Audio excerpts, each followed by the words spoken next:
So, good day everyone. My name is Jano Patrice D. Carrion from BSc 1-3, and I want to introduce to you the two topics that I've shared to you. They are the Differential Association Theory and the Containment Theory. So, let's talk about first to the Differential Association Theory. So, what is the origin of the differential association theory? It is before Sutherland introduced his theory of the differential association, the explanation for criminal behavior were varied and inconsistent. And seeing this is a weakness, law professor Jerome Michael and the philosopher the Mortimer J. Adler published a critique of the field that argued that criminology hadn't produced by scientifically backed theories of criminal activities, and Sutherland see the saw this as the call of and used rigorous scientific method to develop differential association theory. And this theory is remain the important of the field in criminology, and although critics and have objects to failure the personal traits, and Edwin Sutherland, which found the crime modern society was the result of the conflict. So next, what is the differential association theory?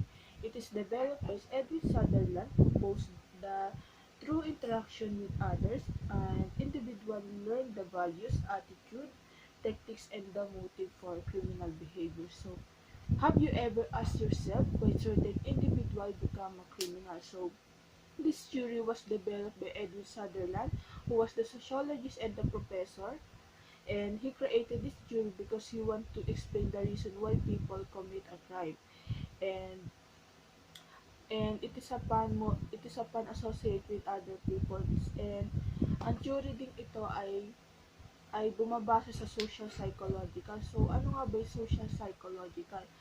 Social psychological, it is those people who want to express their feelings, thought, and attitude, and influenced by particular and other. And pinapaliwanag din dito na ang bawat tao ay posibleng maging kriminal, or ang bawat individual ay posibleng maging kriminal kung ito ay lalabag sa batas. So, totoo naman yun dahil alam naman natin sa buong mundo na alam natin na may batas talaga at kailangan natin sundin. At sinasabi nga nila noon na kung walang batas, walang kriminal. Ngayon, may batas, may posibleng maging kriminal. So, for example na lang dito sa theory na to ay, this story is ensure. If I steal this item, it is a victimless crime. So, the differential association theory has the 9 proposition. First, the all criminal behavior is learned. So,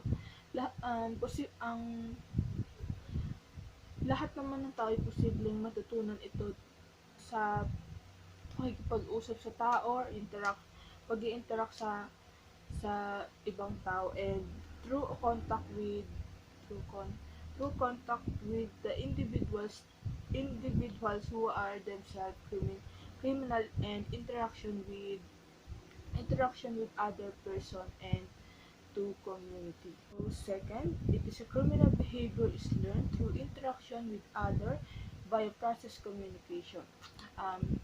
Sinasabi ko na nga sa una na ang criminal behavior ay matututunan din sa pag-interact sa tao or pakikipag-usap sa ibang tao. Third, most learning about criminal behavior happen in intimate personal group and relationship. Ang criminal behavior ay matututunan din sa isang group of people. For example na lang dito na, kunwari meron akong group of people, at yung isang member ng tropahan namin ay parang may ginagawang mali or krimen, and parang ako, ma-influensyahan ko din gumawa ng mali and supportan siya kung anong ginagawa niya. So, 4, the process of learning criminal behavior may include learning about techniques, and it is a carry out the behavior as well, the motives and rationalization that would justify criminal activity. So 5, the direction of motives and drives towards criminal behavior is learned through an interpretation of legal codes in one geographical areas as favorable and unfavorable. So, 6. When the number of favorable interpretations that support violating the law outweigh the unfavorable interpretation that don't, an individual will choose become a criminal. Sabi dito na, when the person want to support the breaking the law or violating the law, it is also possible for those who interact to be influenced by him to um, to to support the criminality. So, 7, it is all differential association aren't equal. They can vary frequency, intensity, duration, and priority. And ang lahat naman ng ang lahat naman ng mga kaugnayan sa kaugalian ay hindi pantay-pantay. Maaari din silang maging frequency, intensity, priority, and duration. So, number 8, the process of learning criminal behavior through interaction with the relies on the same mechanism they are used in learning about any other behavior. So, sinasabi dito na lahat naman ng tao may same mechanism, but it is used sa pag-aaral ng iba't ibang pag-uugali ng tao. Thus, the number 9, criminal behavior could be expression of generalized needs and the values.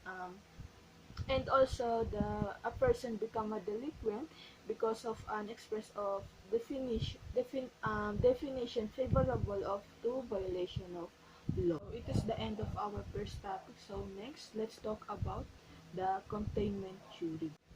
What is containment theory? Containment theory is a form of control theory proposed by Walter Reckless in 1940s and to 1960s, and this theory is contends that a series of external social factors, the internal qualities, effectively insulate certain individual from criminal involvement, even when ecology variables induce others to engage in crime. And containment theory is also control theory that attempt to explain why one individual may commit the deviant or the criminal act while another will not, even more what appear to the similar circumstance. So next, who is Walter Reckless? Walter Reckless is a form of the proposed. It is a control theory proposed by Walter Reckless in the 1940s. The theory contends that a series of external factors of internal qualities effectively insulate certain individual from criminal environment even when ecology variables.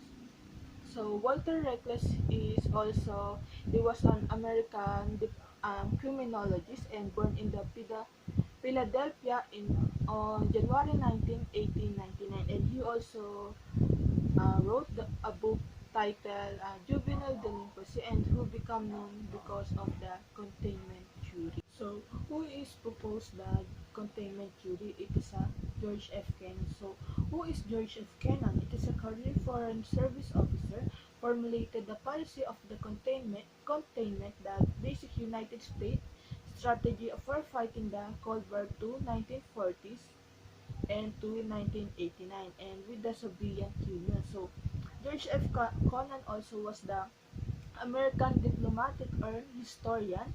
He was best known as the advocated the policy of the containment of Soviet expansion during the Cold War. So, next, what is the pull-push forces? Pull-push forces, it is a forces causes of the deviant behavior. So, according to the Reckless, said that we are all pulled through pull-push forces because of the deviant behavior. So, some example of the pushes, it is unhappiness with living condition, and family issue and conflict over the aggressive and anger and the hostility.